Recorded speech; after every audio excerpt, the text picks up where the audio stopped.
이스라엘 민족에게 이 제사장 제도라고 하는 아주 특별한 제도죠. 이제 목사 안수 받은 성직자에게는 세 가지 직능이 있습니다. 첫째는 제사장 직능이 있어요. 제사장이라고 하는 이 개념은 하나님과 또 성도 사이에 중보자 역할을 하는 거예요. 이제 결혼식 주례를 지금은 누구나 다 할 수 있지만 가톨릭 교회 같은 데는 혼배 성사, 그래서 세례 예식이나 성만찬 예식과 마찬가지로 거룩한 예전입니다. 꼭 성전에서 해야 되고 신부님이 또 이렇게 주례를 해야 되는 그런 아주 거룩한 예전이에요. 세례 예식 아무나 베풀 수 없죠. 또 성만찬 예식도 아무나 하면 안 돼요. 이제 우리 감리교에서는 예수님의 살과 피를 다루는 성만찬을 중하게 받기 때문에 준회원 목사 안수 받은 이도 성만찬 못하게 하고 정회원 목사 안수 받은 이만 성만찬 하도록 했어요. 그래서 이 중보자인 이 제사장이라고 하는 개념은 하나님과 일반 신도 사이에 어떤 매개 역할을 하는 거예요. 이스라엘 백성들도 제사장이 있어가지고 자기 죄를 자기 직접 이렇게 하는 그런 경우보다는 대제사장이 이스라엘 백성을 대리해가지고 하나님 앞에 죄를 고하고 또 속죄받는 제사장 제도가 아주 특별해요. 그 다음에 목사에게 두 번째 중요한 직능은 목자입니다. 이제 목자가 어린 양을 잘 섬기고 돌보고 푸른 풀밭 또 쉴만한 물가로 인도를 잘 하듯이 우리 목사들은 교인들의 슬픔도 함께 나누고 기쁨도 함께 나누고 신방하면서 교인들을 영적으로 다 잘 돌봐야 할 목자의 책임이 있어요. 세 번째는 예언자적인 직능입니다. 예언하면은 미래에 일어날 일을 미리 점치는 거라고 생각하는데 그게 아닙니다. 예언이라고 하는 것은 하나님이 주신 말씀을 가감하지 않고 더하고도 빼지도 않고 있는 그대로 전달하는 거예요. 대개는 임금들을 향하여서 정치적인 그런 예언이 많아요. 목숨을 걸고 하나님 주신 말씀을 직언을 해가지고 그 임금님을 깨우치게 하고 국민 전체가 살아나게 하는 거죠. 세상 모두가 다 잘 굴러가도 이 나라 망합니다. 이것이 하나님 뜻이면 가서 얘기를 해야 돼요. 윤석열 대통령이 저렇게 나라를 망치는 동안에 좀 뜻이 있는 목사님들이, 힘 있는 목사님들이 가서 좀 예언자적인 좀 말씀을 해서 바로 잡았으면 얼마나 좋을까. 그 영부인부터 영적으로 혼미해가지고 어떤 이런 잡신들, 우상숭배, 통일교 이런 것들하고 관계됐는데 그냥 그런 내막을 알 수 없어서 그런지 가서 안수기도 함부로 하고 나라가 이 지경까지 된 것은 우리 성직자들에게도 책임이 있는 것입니다. 그래서 예언자로 부름을 받는 사람은 항상 박해를 각오해야 됩니다. 감옥에 가고 심지어 목숨 잃는 경우도 많아요. 그래서 예언자적인 직능이라고 하는 건 하나님 주신 말씀을 있는 그대로 전달하는 이 말씀의 종, 하나님 주신 말씀을 교인들에게 잘 전달하는 거 예언자적인 직능이에요. 이스라엘 백성이 제사장이란 직분은 너무나 중요한 직분인데 제사장 제도가 자리를 잡기까지는 많은 도전이 있었고 많은 어려움이 있었어요. 우리 지난주 민수기 16장 말씀에 살펴봤습니다.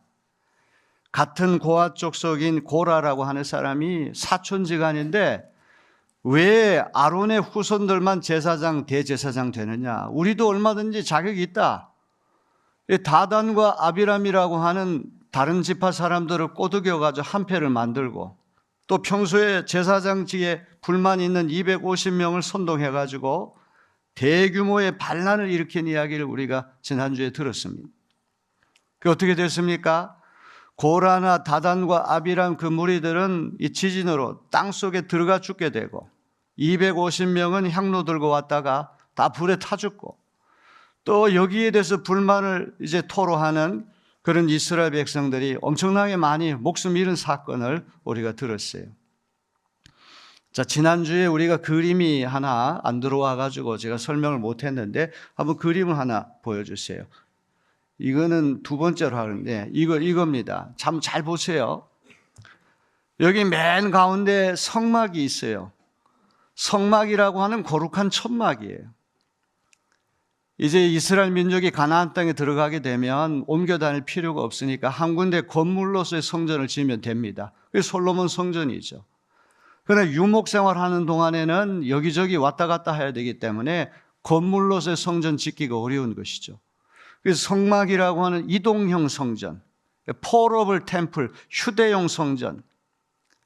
그런데 이 성막은 하나님이 함께 계시는 곳이기 때문에 아주 굉장히 중요해요. 거룩한 곳입니다. 함부로 침범하면 안 됩니다. 이스라엘 인구가 장정이 20세 이상 된 장정이 60만 명이 이상이 되니까 처자식까지 합치면 200만 명이 넘어요. 그 사람들과는 별의별 사람이 다 있을 거 아닙니까? 성막에 대한 호기심 때문에 몰래 이렇게 접근해가지고 보려고 하는 사람이 있어요. 그 사람 다 죽게 되어 있어요. 자, 이제 성막을 중심으로 해가지고 동서남북 사방에다 진을 치는 거예요. 진영 구축을 하는 겁니다. 그런데 200만 명이 넘는 인구가 함부로 진을 설치했다가는 다 떼죽음이 이제 일어나기 때문에 하나님께서 이렇게 질서 있게 조직을 만들려고 그러는 거예요. 자, 맨 오른쪽 동편이 제일 중요합니다. 성막 입구가 동쪽으로 나 있고 해 뜨는 방향이기 때문에 동쪽으로 계속 전진해 나가야 되는 겁니다.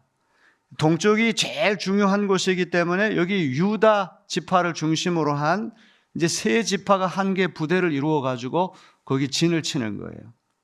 그 다음에 남쪽에는 르우벤 부대가 또 위치하고 서쪽에는 에브라임 부대가 위치하고 북쪽에는 단 부대가 위치해요. 성막에서부터 이 진영까지는 약 900m, 1km 정도 유격이 있어요. 성막이 워낙 거룩한 곳이기 때문에 가까이 갔다가는 다 죽기 때문에 우리 전방에 가면 DMZ라고 하는 비무장지대가 있습니다. 중앙 분계선을 중심으로 해가지고 남방 한계선 2km, 북방 한계선 2km, 이 4km에는 아무런 무장을 하면 안 됩니다. 그런데 지금은 그곳이 제일 무장을 많이 한 위험지대예요. 곳곳에 지뢰가 많이 깔려 있어요. 만일 그런 DMZ가 없게 된다면 38선에서 조금만 충돌이 있어도 전면전으로 확대가 될 수 있기 때문에 이렇게 완충하는 역할은, 완충이 뭐예요? 충격을 완화시키는 거예요. 그래서 이 동서남북의 세 지파 1개 부대씩 해가지고 12지파가 진을 치는데 900m 정도 떨어져야 됩니다.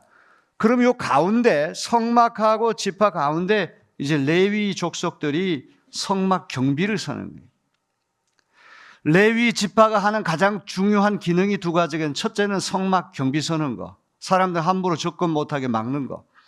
또 하나는 여기저기 옮겨 다녀야 되니까 이 성막을 설치도 해야 되고 해체도 해야 되고 운반도 해야 되고 상당히 무겁습니다. 우리 지난번 현장 학습 체험하면서 성막을 실물 크기 그대로 복원한 걸 우리 보고 왔어요. 상당히 무겁습니다. 중노동 하는 것입니다. 자, 여기 보게 되면 제일 중요한 동쪽에는 이 제사장 아론의 후손들이 거기 경비 서는 거예요. 경계 근무를 서는 거예요. 그 다음에 남쪽에는 두 번째로 중요한 아론의 후손들 제사장을 배출한 가문인 레위 지파 사람들이 고핫 족속들이 그 경비 서는 거예요.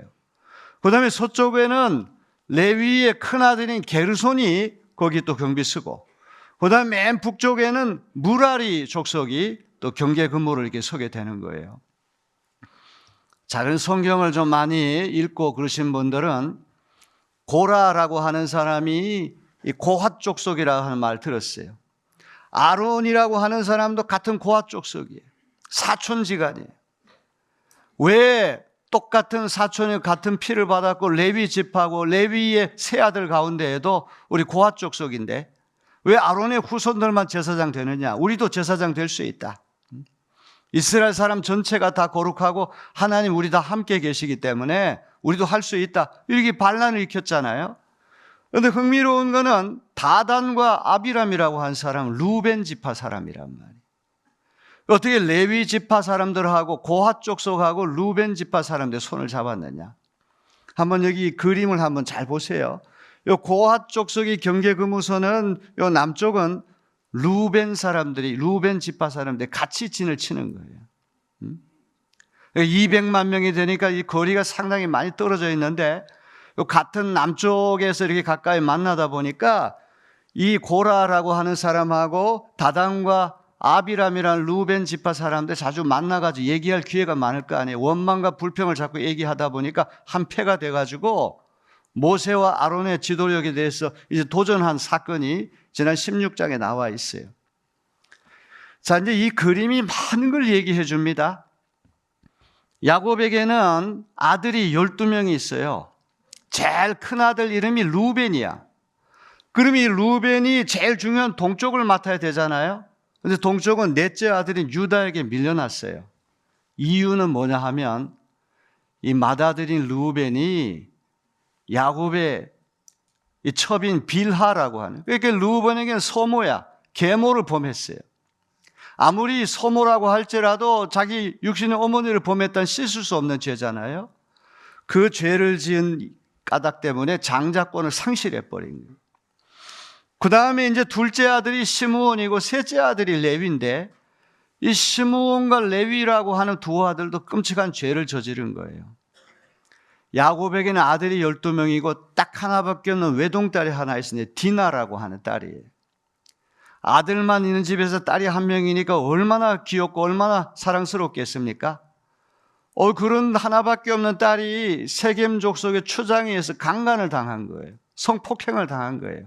그러니까 오라버니들이 눈에 그냥 불을 켜고 복수하려고 마음이 생길 거 아닙니까? 그런데 이렇게 성폭행을 한 다음에 그 세겜 족장이 사랑하는 마음이 생겨가지고 내가 책임지겠다, 결혼하겠다 이렇게 나선 거예요. 아름다운 일이죠.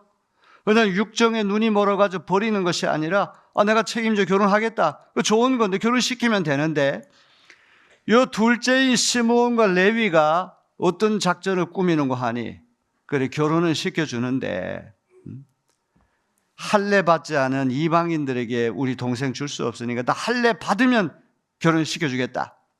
그래가지고 그 세겜족의 추장뿐만 아니라 세겜 족속 남자 전체가 다 할례를 받았어요. 할례라고 하는 건 이 포경 수술이 있기 때문에 한 몇 달간 회복하는데 시간이 걸려요. 그런데 이 사흘째 되는 날, 아직도 완전히 회복되지 않아가지고 그 힘든 상황에서 시므온과 레위 두 사람이 주동해가지고 세겜족의 남성들을 다 학살시키는 거예요. 아주 씻을 수 없는 큰 죄를 저질렀죠. 큰아들이 잘못하고 둘째는 그런 집단 학살에 가담하고 레위가 이제 셋째 아들이기 때문에 네 번째인 유다가 실질적인 장자권을 다 상속받아가지고 다윗 임금이 유다 지파에서 나오고 예수님도 유다 지파에서 나오는 거예요. 우리가 유대인, 유태인 이렇게 말을 하는데 그게 유다 사람, 유다의 후손이란 말이에요. 그러니까 유다가 이스라엘 민족의 굉장히 구심점이 되는 아주 중요한 역할을 맡은 거예요. 그래서 맨 동쪽에 해 뜨는 쪽 성막 입구 쪽에 있는 진영에 유다를 중심으로 한 부대가 저렇게 결성이 되는 거예요. 자, 그러면 이 레위 지파에 하필이면 아론의 후손들만이 이 제사장 되는 것은 각별한 이유가 있어요. 이 레위에게는 아들이 셋이 있는데 제일 큰 아들이 바로 이 서쪽을 맡은 게르손이에요. 둘째 아들이 남쪽 맡은 고핫이에요. 그 다음에 셋째 아들이 저 북쪽을 맡은 무랄이라고 한 사람이에요. 자, 그러면 모든 것이 장자 우선권이 있기 때문에 여기 큰아들인 게르손의 후손들이 제사장이 돼야 되는데 하나님은 장자가 아닌 차자, 고핫의 후손들 가운데에도 꼭 아론의 후손들만 제사장 되게 하는 거예요. 그러니 고라라고 하는 사람이 같은 고핫 족속이고 사촌지간인데 왜 저 사람들만 저렇게 제사장 돼? 제사장이라고 하는 것이 옷도 이렇게 아주 각별하게 입고 이스라엘 백성들 대표해가지고 제사 지내고 하는 게 얼마나 영광스러운 일입니까? 근데 이 제사장이 영광스러운 그런 특권도 있지만 거기에 대한 책임도 굉장히 크다는 거죠. 일반 성도들보다도 이 제사장이 잘못하면 죽음을 면치 못하는 거예요. 아론의 아들 가운데 나답과 아비후라고 하는 이 두 아들은 하나님이 지정하신 장소가 아닌 곳에 불을 채취해서 이제 이 분향을 하다가 죽임당한 얘기가 나와요. 자, 어쨌거나 이제 이거를 우리가 보게 되면 왜 하필이면 고핫 족속인 고라와 르벤 지파의 다단과 아비람이 반역을 일으켰는가? 이 진영이 같은 데 있는 거 아니겠습니까? 자, 이렇게 해가지고 이제 16장으로 얼마든지 아론의 제사장직을 하나님이 권위를 세워주셨는데 17장은 아예 쐐기를 박는 그런 말씀이 나옵니다. 16장에서는 사람들이 많이 죽음으로써 권위가 확정됐는데 17장은 아주 평화적으로 이 모든 문제가 해결됐습니다. 하나님께서 12지파 사람들이 지팡이를 하나씩 다 들고 오라고 그랬어요. 지파를 대표하는 지휘관이 그 지파를 상징하는 지팡이 하나씩을 다 가져와 가지고 거기에다 지휘관 이름을 다 적으라고 그랬어요. 그 레위 지파는 아론이 이제 그 이름을 지팡이 위에다 쓰게 됐단 말이에요. 자, 조는 사람들이 있네요.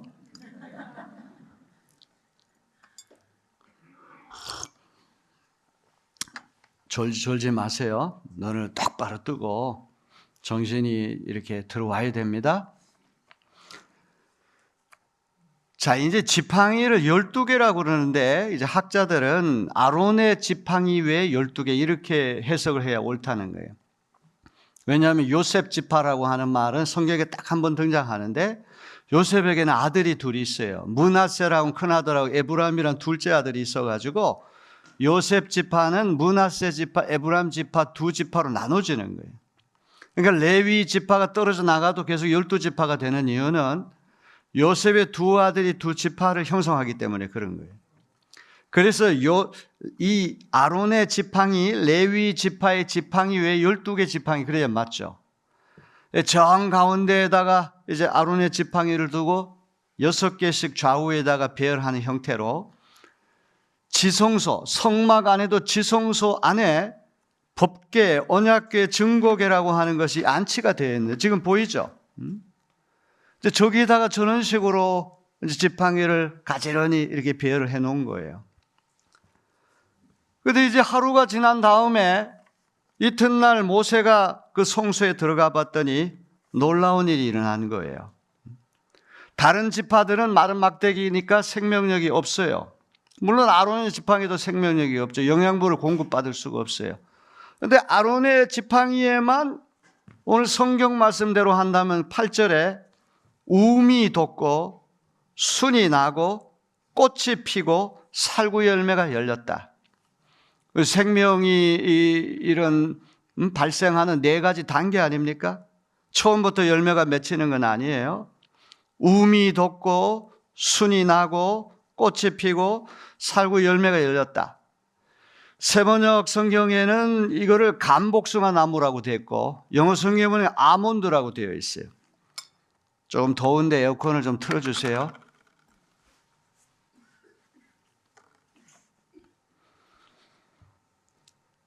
자, 그래서 이제 아론의 지팡이만 저렇게 싹이 나고 꽃이 피고 열매가 맺힌 거예요. 여러분, 마른 나무에서 저런 생명운동이 일어난다는 것은 저 하나님이 하신 일 아닙니까? 하나님께서 아론의 후손들만 제사장으로 세우시겠다. 그 뜻이 여기에서 확실하게 이제 일어나게 된 거죠. 지난번에 250명이 놋향로를 이렇게 들고 분향하다가 다 죽임당했는데 앞으로 이제 이런 일들을 좀 보고 경계하라고 하는 기념물로 그 놋향로를 망치로 다 펴가지고 제단에다 이렇게 씌웠어요. 이게 제단을 볼 때마다 야, 우리 손조들이 저 아론의 제사장직에 우리가 도전하다가 저렇게 됐지? 경계 삼는 기념물로 세우라고 하는데 더 확실하게 이제는 아론의 지팡이가 이제 그 역할을 하는 거예요. 여기 지금 법궤에 보게 되면은 3가지가 들어갑니다. 첫째는 십계명 돌판 2개가 들어가고, 두 번째는 만나 항아리, 만나를 담은 금 항아리가 들어가고, 그 다음에 세 번째가 아론의 쌍난 지팡이 요 가운데 있죠? 요 3개가 꼭 들어가서 히브리서까지, 신약 히브리서까지 그 말씀을 하고 있단 말이에요.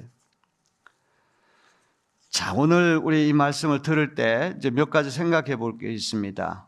생명이라고 하는 것이 곧바로 열매로 나타나는 것이 아니고 싹이 나고 우미 돋고 싹이 나고 꽃이 피고 열매, 이 4단계로 일어나는데 이 한밤중에 일이 났다고 할 때 이것이 순서대로 이루어졌을까? 아니면 파격적으로 동시다발적으로 한꺼번에 이게 일어났을까? 이제 상당히 궁금한 대목인데, 하나님께서 마른 막대기에다가 저는 생명이 있게 하신다고 그러면 한꺼번에 다 일어나게 할 수도 있는 거죠. 그렇죠? 그렇게도 볼 수가 있는 것입니다. 자, 그러면 오늘 이 말씀 우리에게 던져주는 의미는 어떤 것인가 한번 생각을 한번 해봅시다. 하나님께서 아론에게 제사장직을 이렇게 계승하게 하는 것이 어떤 사람의 자격이나 능력이나 인물이나 가문이나 이런 것만 보고 하셨다고 한다면, 사무엘이 이스라엘 두 번째 임금 고를 때 2세 8명 아들을 미스 코리아 심사하듯이 하나씩 다 보고, 우리가 신원 서판이라고 얘기를 하잖아요. 신체가 어떻고 말이 어떻고 글이 어떻고 판단력이 어떻고 이런 거 가지고 사람을 우리가 고를 때 많은데, 이거는 13명이라 된 지도자들을 나란히 세워놓고 누가 제일 적당하다 이렇게 한 것이 아니라 막대기를 통해서 한단 말이죠. 이건 전적인 하나님의 주권이고 자유로운 선택인 줄로 믿습니다. 아론이 제사장직을 그 후손들이 물려받게 된 것은 아론이 특별해서가 아닙니다. 가문이 훌륭해서가 아니에요. 여기 아론의 직계조상의 레위는 세겜 족속들 학살하는데 아주 비열한 방법으로 학살의 주동자 아닙니까? 그 다음에 레위에게도 아들이 셋이 있는데 맏아들인 게르손의 후손이 제사장을 이어가는 게 아니라 둘째 아들인 고앗이 이게 물려받는다는 것도 사람이 하는 일이 아니란 말이죠. 전적인 하나님의 자유와 주권으로 인한 은총의 선택인 줄로 믿습니다. 아론의 가문이 다른 가문들보다 훌륭하거나 인물이나 인품이나 능력이 출중해서가 아니라, 월등하기 때문에 선택된 것이 아니라 하나님께서 그렇게 지정하신 것뿐입니다. 그렇기 때문에 아론은 자기의 자격 때문이 아니라 하나님의 은혜로 제사장이 되었다면 하나님과 사람 앞에서 자랑할 일이 하나도 없는 것이죠. 겸손히 하나님을 섬기고 백성을 중보해서 돌봐야 할 책임과 의무가 막중합니다. 이스라엘 백성도 마찬가지예요. 왜 우리 족속은 안 되고 왜 저 아론의 종족들만 제사장이 되느냐, 이렇게 시기하고 경쟁심 가질 필요가 하나도 없는 것이죠. 그건 하나님이 하시는 일이기 때문에 그런 것입니다. 우리가 목사를 선택하는 것도 그런 것이 아니겠습니까? 어느 대형교회 같은 데 담임 목사 모신다 그러면 이력서 내라고 그러고 다 서류 심사해가지고 미스코리아 심사하듯이 다 따져보고, 그렇게 며칠 동안 그렇게 해가 사람이 제대로 이게 측정이 될 수 있겠습니까? 그런 제도는 하나님이 지정하신 제도는 아니라고 봐요. 훨씬 더 성서적인 무슨 방법이 있을 거예요. 또 우리 민주주의 다수결의 원칙이라고 하는 것이 다 능사만은 아닙니다. 가장 합리적인 제도임에는 틀림이 없죠. 서로 논쟁이 계속되고 서로 이론이 있을 때에는 할 수 없이 다수결의 원칙에 의해서 숫자 더 많은 쪽으로 선택할 수밖에 없지만, 예수 믿는 우리는 그 민주주의 다수결의 원칙을 뛰어넘는 분별력이 우리에게 있어야 할 줄로 믿습니다. 12정탐꾼 이야기가 그런 이야기 아닙니까? 10명이라고 하는 83%가 압도적으로 부정적인 얘기를 했고 2사람만 긍정적인 얘기를 했어요. 그러나 압도적인 다수가 타락한 사람들이에요. 믿음이 없어요. 불순종적이에요. 그렇게 하면 그는 숫자 많다고 선택할 일이 아니란 말이죠. 단 한 사람이라도 하나님 뜻에 겸손히 순종한다면 그 사람의 이야기를 잘 귀담아 들을 수 있는 지혜가 우리에게 있어야 할 줄로 믿습니다. 우리 내리교회도 마찬가지예요. 제가 만 21년 내리교회에 있게 됐는데 참 감사한 거는 담임 목사가 무슨 일을 하자 그럴 때 결사 반대하는 사람 한 사람도 없었어요. 그래서 여기까지 온 줄로 믿습니다. 제가 어떻게 능력이 있고 말솜씨가 좋고 사람들 잘 설득하고 이렇게 해서 된 건 아닌 것 같아요. 여러분들이 겸손한 마음으로 잘 순종해 주니까 합력할 선을 이루게 되는 것이죠. 저도 인간이니까 왜 편견이 없겠습니까? 왜 사물 판단을 잘못할 때가 없겠습니까? 그래서 제가 건축할 때는 다른 의견을 꼭 물어봐요. 여기 장로님들 어떻게 생각합니까? 다 물어봐요. 내 생각하고 같은지 아닌지를 한번 확인해 보는 거예요. 대체적으로는 제 생각과 장로님 생각이 일치할 때가 많아요. 그래서 이 교회라고 하는 공동체는 다수결의 원칙이 가지고 다 밀고 나가는 그런 공동체만은 아니에요. 불가피한 상황에서는 그럴 때도 있겠지만 단 한 명이라도 정말 하나님 사랑하는 마음으로 하나님 뜻에 합당하다면 다수는 그 한 사람의 의견을 무시하지 말고 들어야 할 필요가 있다는 것입니다. 그렇게 될 때 하나님 나라가 이루어질 수 있는 거 아닙니까? 예? 나라도 다 그런 거 아닙니까? 국민이 원한다고 해서 다 됩니까? 정치인들이 툭하면 던지는 말이 국민이 원한다면. 정치 얘기 안 하려고 했는데 자꾸 하게 돼요. 법제처장이라는 사람이 헌법을 이렇게 바꿔가지고 이렇게 되면 지금 현직 대통령은 못 된다고 하는 헌법에 딱 명시되어 있는데 국민이 원한다면 할 수 있을지도 모른다. 그게 무슨 말이에요? 그러니까 국민이 원한다고 하는 말은 다수가 원하면 좋다는 말이에요. 그 다수가 나라의 미래는 생각 안 하고 나라의 안위는 생각하고 자기 좋을 대로 자기 이기심에 따라가지고 파당심에 따라가지고 왔다 갔다 한다면 그거는 인기주의에 영합한 것밖에 안 돼요. 이건 선동정치고 중우정치고 데마고고. 지금 이 구라파에 있는 나라들, 남미에 있는 나라들이 지금 엉망진창이 된 이유가 다 그런 것 아니겠습니까? 그러니까 우리 국민들, 특별히 예수 믿는 우리는 하나님 앞에 늘 기도하면서 슬기로운 마음이 우리에게 있어야 할 줄로 믿습니다. 야, 내가 보는 견해가 틀릴 수도 있지. 항상 우리가 이렇게 조바심을 내면서 어떻게 하면 하나님 뜻에 합당한 우리가 판단을 내릴 수 있을까? 참 중요한 문제가 아닐 수 없습니다. 자, 오늘 이 16장, 17장에 걸쳐가지고 이 아론의 쌍난 지팡이 이야기는 이제 이 제사장직이라고 하는 것은 누구도 넘봐서는 안 될 일이고 하나님이 그렇게 선택하신 거기 때문에 너희들 들어야 한다. 그런 쪽으로 정리가 됐어요. 이것 때문에 공동체의 안정이 어떻게 해쳐지고 또 평화가 사라지고 그럴 일은 없게 됐다는 말이죠. 16장은 상당히 좀 재앙으로 그렇게 됐다면 17장은 훨씬 더 평화롭게 문제가 해결됐습니다. 자, 하나님 주신 말씀 마음에 잘 새기고 우리 한번 주여 한번 외치고 다 같이 결단의 기도를 올리겠습니다.